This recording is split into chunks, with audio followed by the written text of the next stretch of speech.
केंद्र सरकार की ओर से घोषित की गई सेना में भर्ती के लिए अग्निपथ स्कीम के खिलाफ देश के कई राज्यों में भारी विरोध हो रहा है।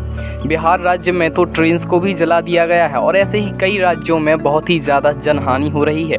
लेकिन इस जनहानि के पीछे का कारण क्या है? तो दोस्तों, इसके पीछे का एक ही कारण है, वो है अग्निपथ स्कीम।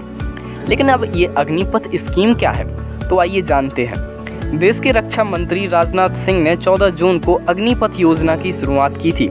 इसमें 4 साल के लिए युवा छात्रों की भर्ती होगी और इस स्कीम में चुने गए इन छात्रों को अग्निवीर कहा जाएगा और इस साल करीबन 46,000 छात्रों की भर्ती की जाएगी। आइए अब जानते हैं इस स्कीम के बारे में कुछ इम्पोर्टेंट पॉइंट। इस स्कीम में सिर्फ 17.5 से 21 साल के छात्रों की ही भर्ती की जाएगी, लेकिन इस साल के लिए यह एज क्राइटेरिया 23 साल तक रखा गया है।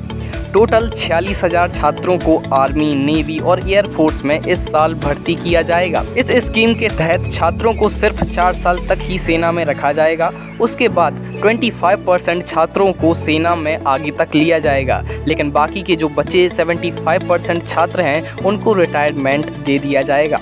सेना में रिटायरमेंट दिए गए ये 75% छात्रों को, जिन्हें अग्निवीर कहा जाएगा, उन्हें किसी भी प्रकार की कोई भी पेंशन आगे नहीं दी जाएगी। सेना में अपने कार्यकाल के समय अगर सैनिक की डेथ हो जाती है तो उसके घर वालों को 44 लाख रुपए दिए जाएंगे।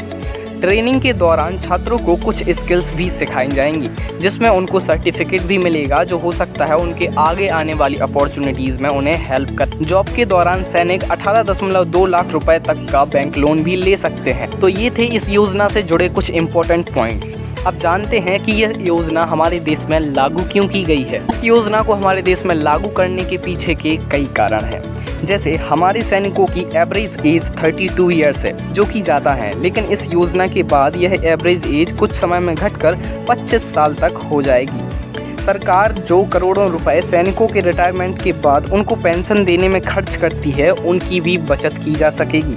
अगर उदाहरण के लिए देखा जाए तो इस साल 5.25 लाख करोड़ रुपए कुल रक्षा बजट है, जिसमें से 1.19 लाख करोड़ रुपए पूर्व सैनिकों को पेंशन देने में खर्च किया जा चुका। सोचिए यह कितना ज़्यादा है। अगर इन्हीं पैसों को बचाकर किसी और चीज़ में लगा दिया जाए तो हो सकता है उसका डेवलपमेंट भी हो जाए। सेना को मॉडर्न भी बनाया जा सकता है, क्योंकि नई उम्र के स्टूडेंट्स को कंप्यूटर, मोबाइल और टेक्नोलॉजी के बारे में ज़्यादा पता होता है, जिस कारण से सेना के मॉडर्न हथियारों को चलाने में इन्हें आसानी होगी और हर साल लगभग 50,000 नए छात्रों को जॉब अपॉर्चुनिटीज भी मिलेंगी। आइए अब जानते हैं कि इस योजना के दौरान सैनिकों की सैलरी क्या होगी। तो पहले साल सैनिकों की सैलरी की स्टार्टिंग 30,000 रुपये से होगी, जिसमें 21,000 रुपये उनकी इन हैंड सैलरी होगी। बाकी के बचे हुए 9,000 रुपये उनके एक फंड में जमा कर दिए जाएंगे और इतने ही रुपए सरकार की ओर से भी जमा किए जाएंगे। उसके बाद दूसरे साल 33,000 रुपये, तीसरे साल 36,500 रुपये और चौथे साल 40,000 रुपये सैलरी दी जाएगी, जिसमें 11,71,000 रुपये आपकी इन हैंड सैलरी होगी और बाकी की 11,71,000 रुपये आपके कोर्स फंड में भी होंगी, जो दोनों को मिलाकर लगभग 22 लाख रुपए होंगे, यानी कि करीबन 4 साल में आपको 22 लाख रुपए मिल जाए। आखिरी सवाल यहाँ पर ये आता है कि आखिर प्रोटेस्ट क्यों किया जा रहा है? तो इसके पीछे का एक शायद मेन रीज़न है, वो यह है कि जॉब इनसिक्योरिटी।